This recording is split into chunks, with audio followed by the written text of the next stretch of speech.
when he played Boondini Brown in Ali. He stole that film. His character work is outstanding. Need I mention Ray? Now the Jamie Foxx show would come to an end, ultimately. What was that transition like? Did it get rough for you? And like mentally, did you just say, I'm going to go back out there, hit the pavement, or I'm going to give myself a break? Like, where did things go for you when the show did come to an end?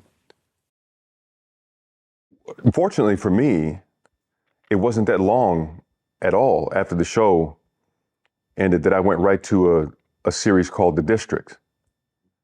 And I ended up, that was a cop drama. I played Sergeant Ray Cutter on that show for 3 years. So again, my range, drama, comedy, drama. I've been bouncing back and forth for years. So I think because I had established my range in the beginning, I didn't get completely trapped. And I was able to land on my feet very shortly after the show ended. In fact, I'll tell you this. A lot of people don't realize this.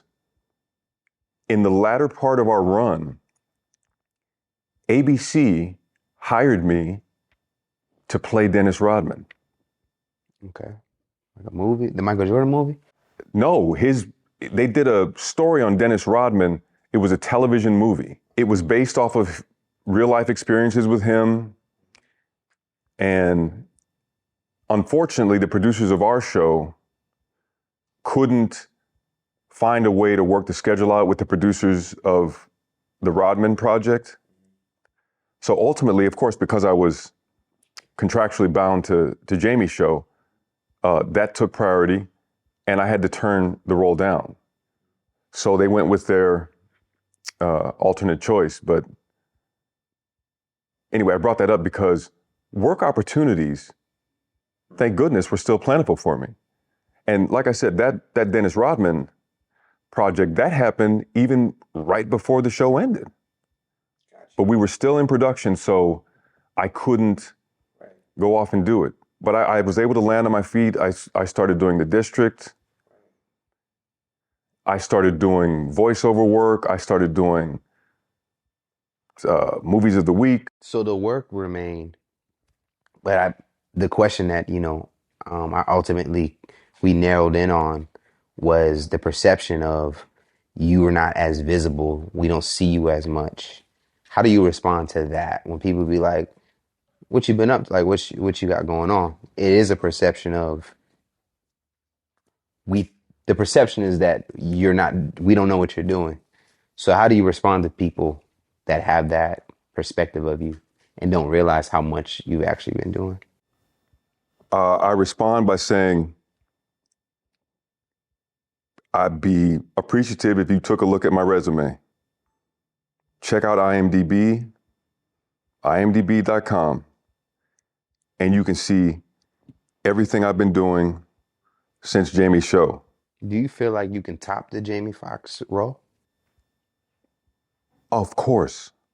Meaning, I would never put a ceiling on my creativity.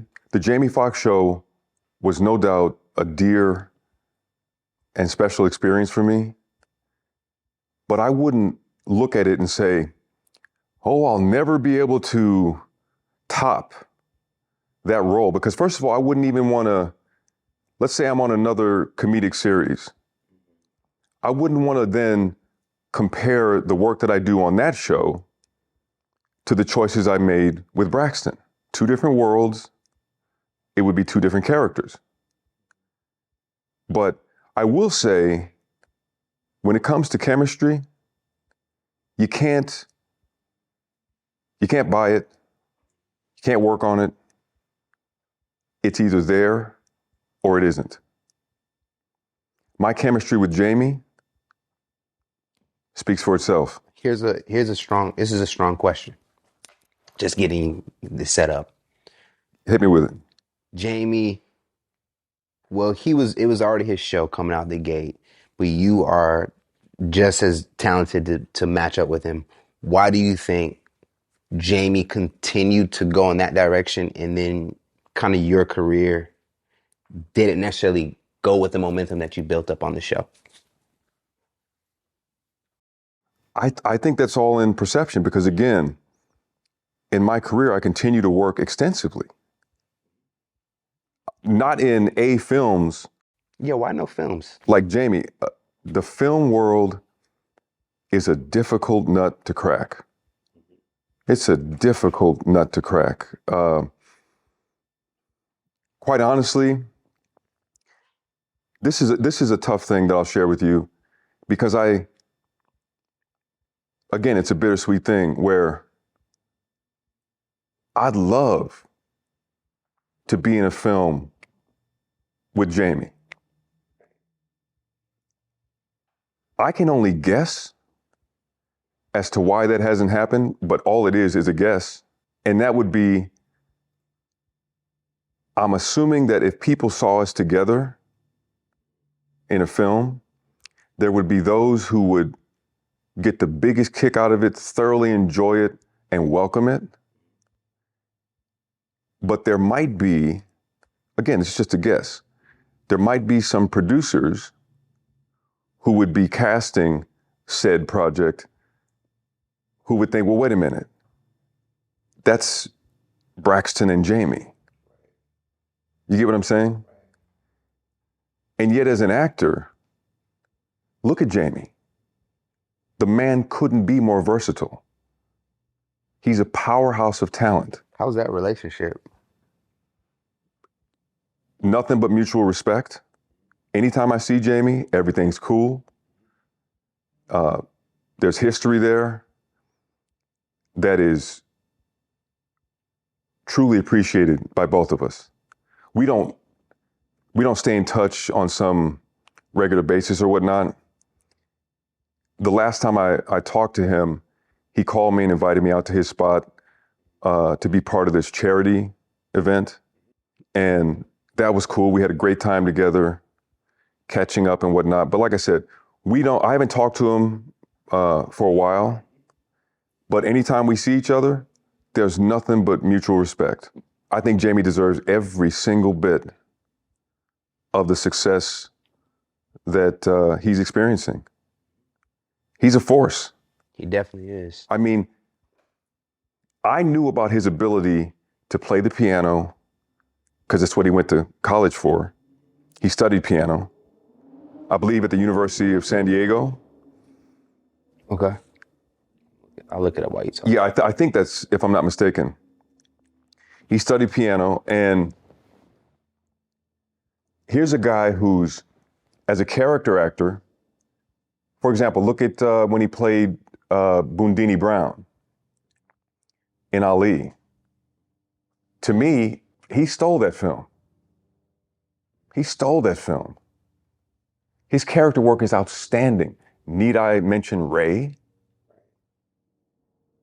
That role is as transcendent, as powerful a portrayal in terms of a biopic that I've ever seen in my life. Now you mentioned the reunion, or this why you guys haven't reunited. Has there been attempts? And do you feel that Jamie should try to send you an alley-oop? Send me a what? An alley, meaning he should try to reach out to you to be like, yo, man, let's do something. Should? I would not use the word should. Jamie doesn't owe me anything. Would I love that? Sure. But I have no control over whether he were to choose to reach out like that, or if a studio said, hey, we want to put you two in this kind of project. Is it something you think about? Yeah. You have like a scenario? Would it be an action or comedy? I think an action film with the two of us playing detectives,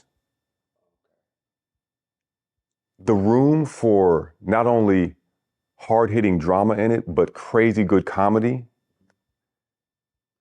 the room for that, the opportunities are endless. Why? Because he has a great range. I have a range. So even though he and I played Jamie and Braxton for years, it's years later now. We're both older. We both know how to bring it. I think there's so many possibilities that could be hard hitting, that could be hilarious, all kinds of stuff like that. But again, it's not something that I can just make a call and say, hey, let's make this happen. That's not how it works.